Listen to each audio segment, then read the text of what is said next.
As the elevator doors opened on the floor where my department was located, I stepped out with confidence. The moment I spotted my manager, Michael, I called out loudly, "Michael! I've just cleared up the misunderstanding with the client." After delivering my report, I noticed a familiar face. That face turned to look at me, too. There's no way she would remember me. Even if she did, there's no way she'd recognize a plain-looking Japanese man who's now aged into an ordinary middle-aged face. But to my surprise, the blonde beauty rushed over to me. "My name is James. I'm 37 years old. I joined this company mid-career, but my sales performance has been poor. Every day, I endure Michael's scolding, 'Hey, do you understand the situation? You need to start delivering results.'" Michael ran his hand through his hair and sighed. "You said during your interview that you were passionate about working here, which is why I hired you. So how come you can't close any deals? Honestly, I'd like to know the answer to that myself. I am passionate. I want to secure contracts and sell our products for the company's sake. But for some reason, my enthusiasm seems to backfire. When I'm in front of clients, I can't say what I need to say. And it never leads to a signed deal. I can barely manage to say half of what I practiced. No matter how many simulations I run or how much I rehearse at home, as soon as I realize the client is about to make a decision, I freeze. The result is always the same. You're just not cut out for sales. Maybe you should think about switching careers. I've thought the same thing myself. Sales isn't my strong suit." But I still bowed my head deeply and said, "No, I want to keep trying. Please, give me another chance." Michael let out another sigh. "Since you can't close deals, I have to do it myself. If you keep dragging your feet, you might end up getting fired. I'll go handle some cold calls. You stay here and finish up that paperwork." With that, Michael left the office for an unplanned sales call. I bowed deeply to his retreating back and turned to work on the documents. This kind of work, I'm actually good at. Frustration and a sense of futility filled me as I thought about how I couldn't contribute to the company's profits as a salesperson. Still, I've got to do my best. For the company's sake. I will. I murmured to myself as I returned to work. Months passed after that. With some help from Michael, I started to secure contracts here and there. Even so, compared to my colleagues, my performance was still far behind. However, the small successes gave me a bit of confidence, and I found myself panicking less during client meetings. Michael even remarked, "Looks like you're finally getting the hang of it," which made me incredibly happy. One day, an unusual morning meeting was called. Listen up. The CEO from the US is visiting next week. My heart skipped a beat when I heard that. Apparently, they're coming because the post-acquisition performance has fallen below expectations. They'll be conducting a review to identify issues. It's a deeply embarrassing visit for us. Michael's words silenced the murmurs in the room. For the next week, work yourselves to the bone and boost those numbers, even a little. This is an American company now. Be ready for the possibility that they might decide to cut us loose if they find us unnecessary. Straightening up at Michael's words, we all replied firmly. The company had been acquired by an American firm a year ago. I joined after the acquisition, but most of my department had been here since before. They told me they were nervous about restructuring and layoffs at first, but things stayed relatively unchanged until now. But this sudden visit from the CEO, and for such a reason, poor performance, put everyone on edge. Naturally, my own targets were raised higher than ever before. The CEO may have turned a blind eye up until now, but this is a situation serious enough to bring them here personally. Get those contracts signed no matter what. Do you understand? At Michael's stern order, I hurriedly left the department. I threw myself into sales with everything I had. I wanted to bring back results that would reassure the CEO, even if only slightly. With that determination, I tackled countless cold calls, something I was still far from comfortable with. The results? Better than usual, but only slightly better. A sense of shame smoldered inside me. On top of that, Michael had the nerve to say, "For you, this is actually pretty good work." Even though my performance still didn't hold a candle to my coworkers. I clenched my teeth in frustration at my own lackluster results. The following week, the day of the CEO's visit finally arrived. The tension in the office was palpable, and I'd already worked up a sweat helping clean the premises since early morning. Amidst all this, the phone rang, and Michael answered it. Soon after, I heard him calling for me. "James! Get over here, now!" His voice echoed through the department, carrying an unmistakable urgency. It seemed there was a complaint. Apparently, the number of contracted units didn't match the number delivered. What? But, after signing the contract, I discussed with their rep and they decided to increase the order. That's what happened. Frantically trying to explain, I rifled through my desk. Here's a copy of the additional contract. I showed it to Michael, but he looked exasperated. They said they weren't aware of any additions. Just go over there and fix this. On the day the CEO was visiting, of all times. Michael cradled his head in his hands while I quickly bowed. Understood. I'll head over immediately, I said, gathering the necessary documents and rushing out of the department. I arrived at the first floor via the elevator. Near the reception desk, a crowd of people had gathered, and among them was a blonde-haired woman. Ah! A small sound escaped my lips before I could stop it. At that moment, another elevator opened, and Michael came storming out. James! Seriously, you forgot this. You can't fix anything without it. Michael was fuming, waving the additional contract in his hand. Oh.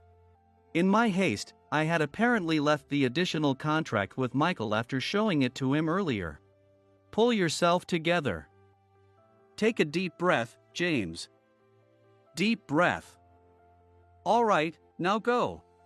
Following Michael's instructions, I took a deep breath and dashed out the door at his signal.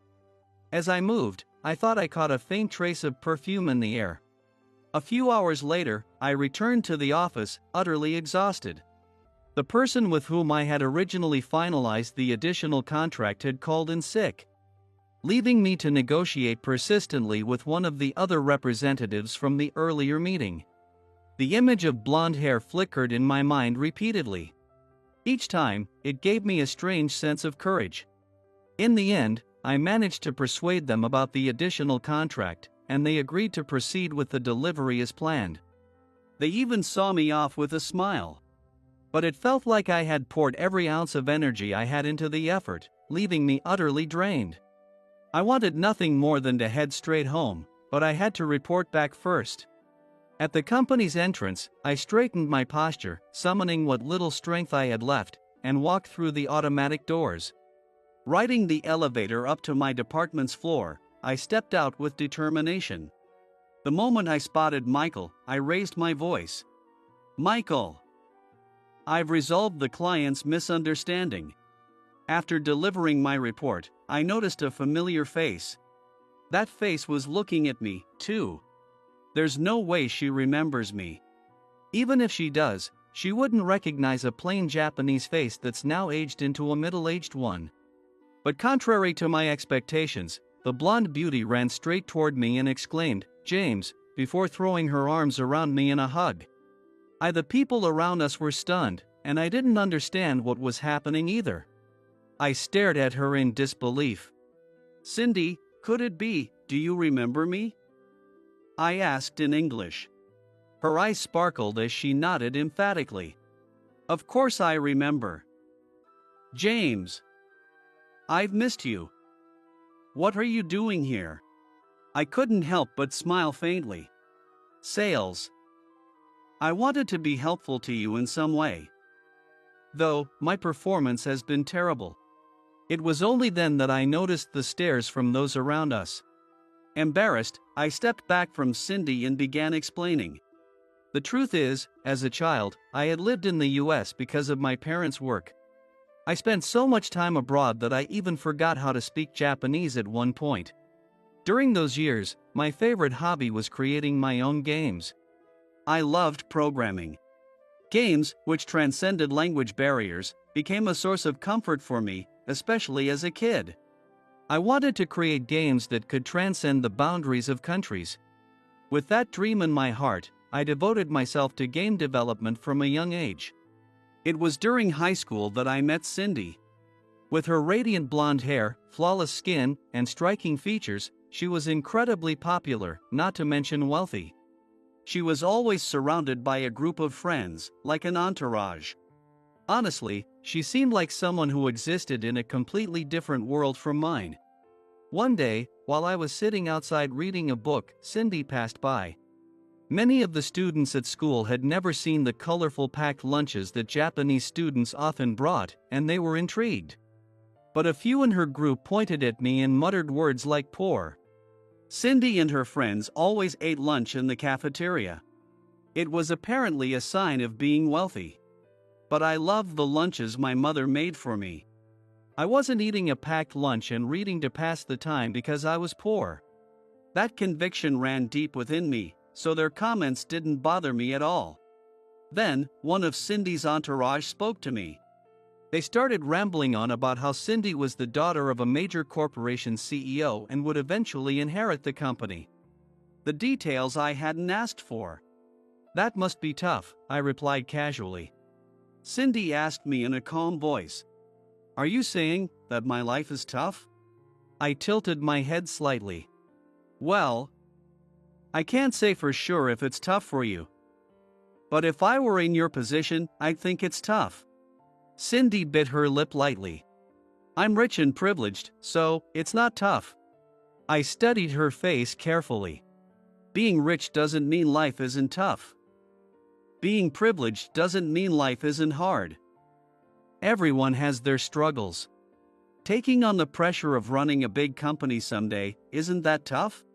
Cindy's eyes widened slightly as if she'd been struck by my words. Her friends chimed in, Cindy's smart, so there's no way it's tough for her. I don't think that's right.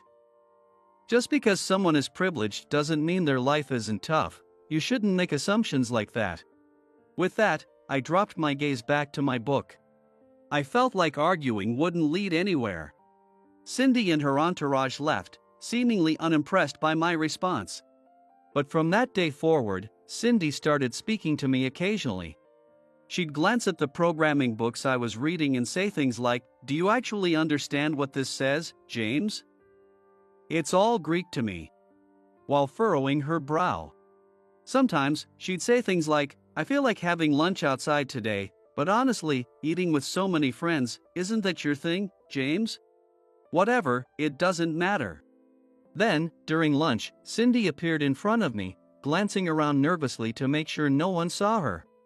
I snuck out through the small bathroom window. They're probably all looking for me right now.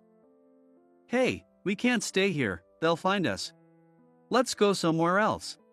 She said this with a mischievous grin, but I shook my head and tried to reason with her. It's not fair for your friends to keep searching for you. Should I tell them you're feeling unwell? Cindy's eyes widened in surprise. James, even though they said all those mean things to you. Are you telling me it's wrong for people like that to go around looking for me? I smiled wryly and nodded. That wasn't even close to being mean enough to bother me. I then explained a harmless excuse to her group and let them know Cindy was fine. Afterward, Cindy and I shared lunch together. Soon after, Cindy openly announced to everyone that she'd be eating lunch with me from then on. She even said with a bright smile that she wanted it to be just the two of us. From that day forward, Cindy and I began having lunch together alone. Eventually, our lunches turned into something more, and we naturally began dating. Dating Cindy was pure joy. Every time we met, I found myself falling more in love with her, and Cindy stayed close by my side, always supportive. As for the future, I tried not to think about it.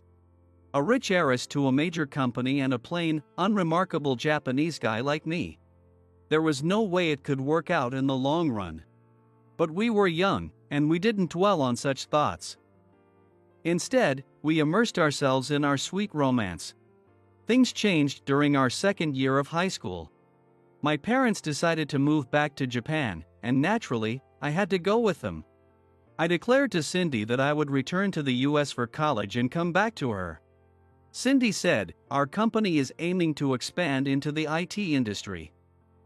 We need someone like you, James. A genius who can create games on his own. If you contribute to our company, I'm sure we'll be able to get married.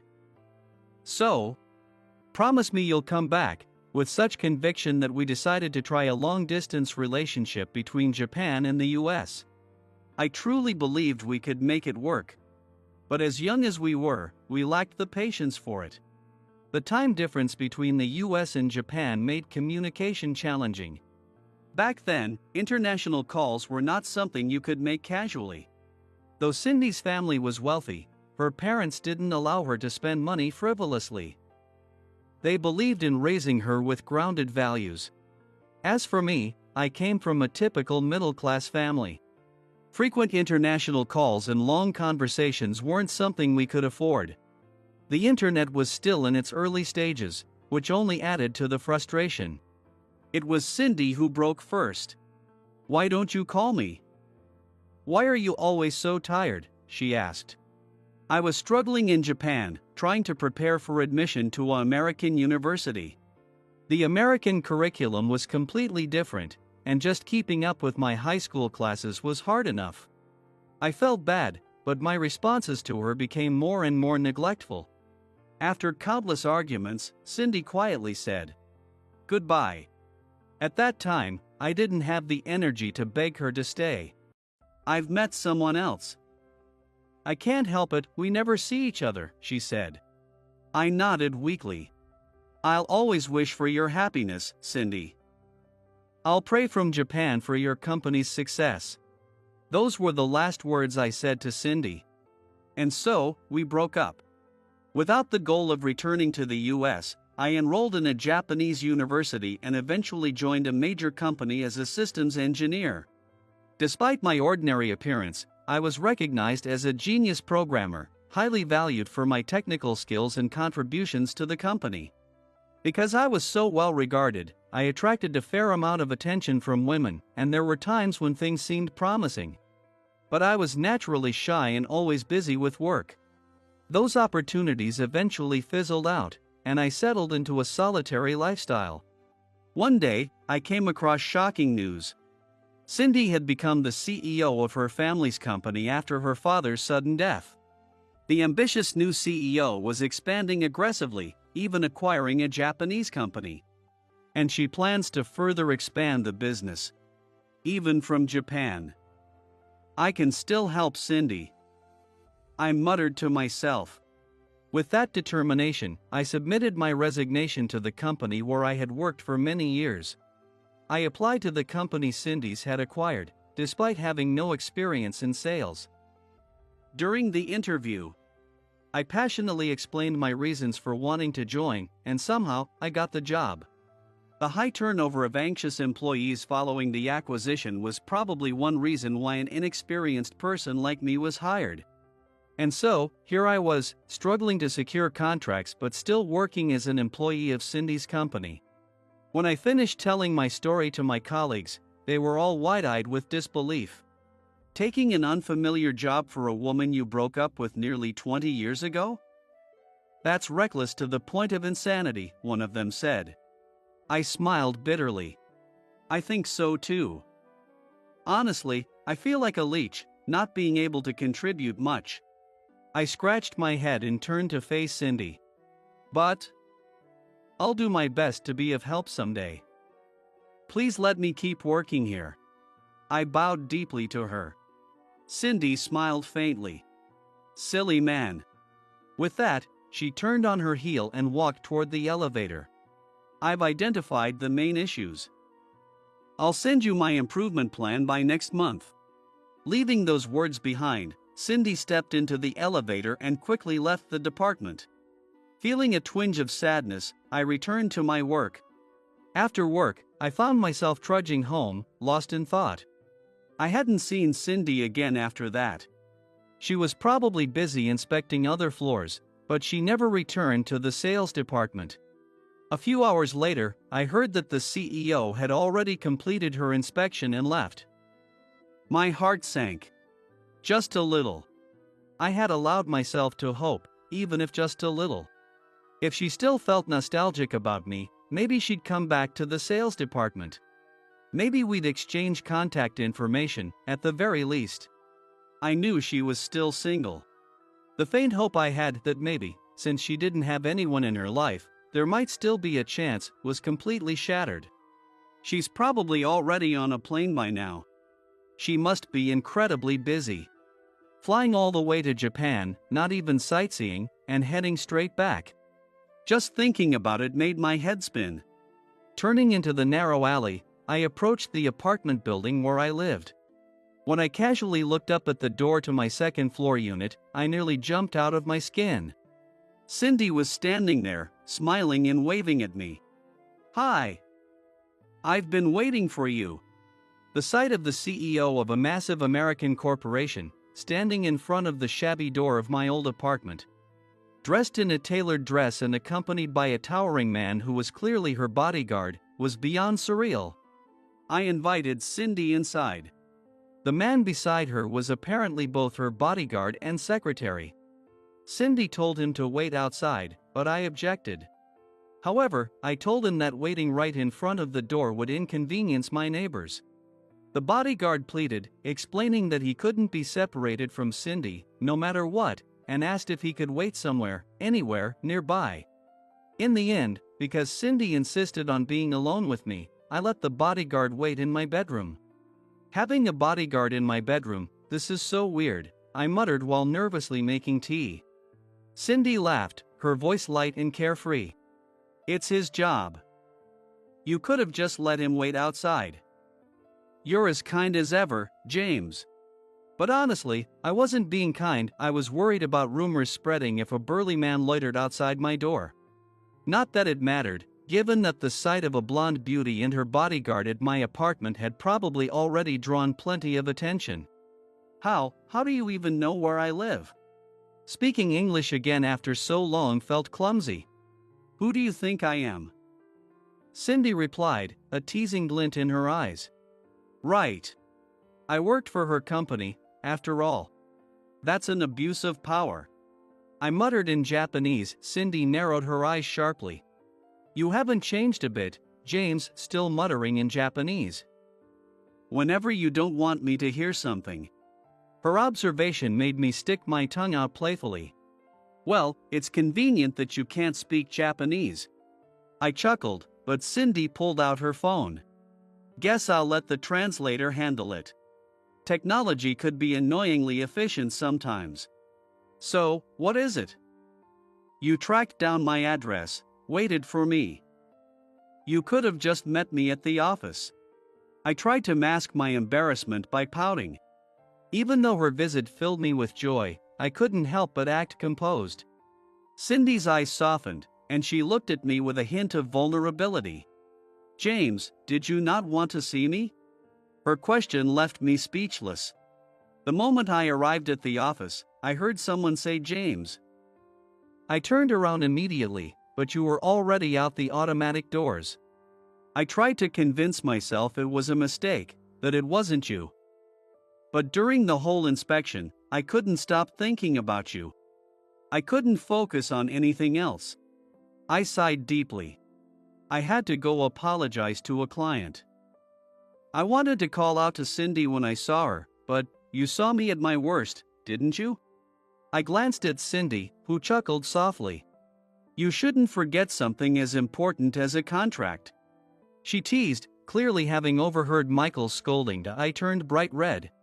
"If we were going to meet again, I wanted to look cool," I muttered.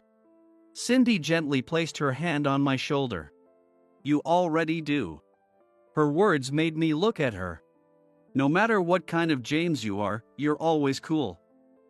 But if you truly wanted to support me, why didn't you come to the US? Her question made me lower my gaze. Because you broke up with me so thoroughly.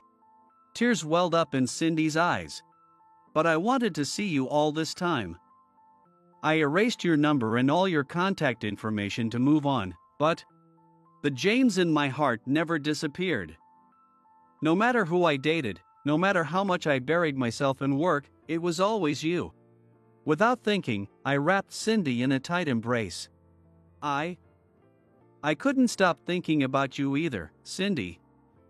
I've always regretted not begging you to stay, not insisting that I wanted to go to the US. I thought about going so many times, but I was too much of a coward. I cupped her cheeks in my hands and rested my forehead against hers. Do you have someone now? Cindy shook her head. That was all the confirmation I needed. I kissed her. She kissed me back. After a sweet, lingering kiss, I gazed into her eyes. Let's start over. Tears rolled down Cindy's cheeks. Yes. Hearing her answer, we kissed again. I completely forgot about the bodyguard waiting in my bedroom. 2 years after reuniting with Cindy, I am now living in the US, not just as her husband but also as a system engineer for her company. I had thought her days were busy, but the reality far exceeded my imagination. Cindy managed a schedule packed to the minute every day, leaving no time for dates in the beginning. Back then, she was surrounded by all kinds of people. There were those who were devoted to her, those scheming to dethrone her, and those trying to ingratiate themselves with her. Particularly, those who had been loyal to her father struggled to accept her leadership. They offered her endless advice, which she found overbearing. And their attachment to her predecessor made her feel like they didn't truly believe in her. As a result, Cindy tried to handle everything herself, trusting no one to help her. It was an unsustainable way to live. I repeatedly urged Cindy to lighten her load, even just a little. Each time, she would respond with, "James, you just don't understand." Just like in high school, I told her, "Everyone loves you, Cindy. You don't have enemies. Trust them." Back in high school, Cindy's friends had been visibly disheartened when she started spending her lunches with me. When we began dating, everyone opposed it, not out of malice but because they cared about her. But all of it, the devotion, the concern, and even the opposition, came from a place of genuine care for Cindy. They simply wanted to be with her. Before her wealth or her status as an heiress, Cindy possessed an innate charm as a person. Anyone who spent time with her was drawn to that charm, feeling an irresistible desire to stay by her side and support her. I felt the same way, so I knew it had to be true. After much persuasion, Cindy finally agreed to delegate some of her work to me. When I first moved to America, I worked as her secretary. Over time, I began redistributing the tasks she entrusted to me, assigning them to the most suitable people. At first, Cindy protested, but as she saw how effectively the work was being managed, she gradually started to trust others. Now, I've stepped away from my role as her secretary and work as a system engineer instead. Being her secretary wasn't my calling. Being able to stay by her side was certainly a perk, but that's not what work is about. I usually get home a little earlier than Cindy. As I walk through the door, I'm greeted by our adorable daughter, cradled in the babysitter's arms. After giving her a big hug, I head straight to the kitchen. While the babysitter keeps my daughter entertained, I start preparing dinner. Cindy always looks forward to my cooking more than anything. So, I put my heart into making delicious meals just for her. "Your food reminds me of our high school lunches," she often says. Back in high school, those packed lunches were lovingly prepared by my mom. Sometimes, Cindy would beg me for a piece of sweet rolled omelet or an octopus-shaped sausage, and I'd happily pop it into her mouth. That memory of happiness stayed with her, and she once asked me to recreate those flavors. I called my mom for the recipes and took Cindy on a picnic where we enjoyed lunch outdoors together. Since then, I've taken over all the cooking. By the time I finish most of the dinner prep, Cindy comes home. I thank the babysitter and send her off, leaving the three of us to spend time together as a family. We sit down at the dinner table, sharing a happy meal and talking about the fun moments we had during the day, smiles all around. Round. Round. Round.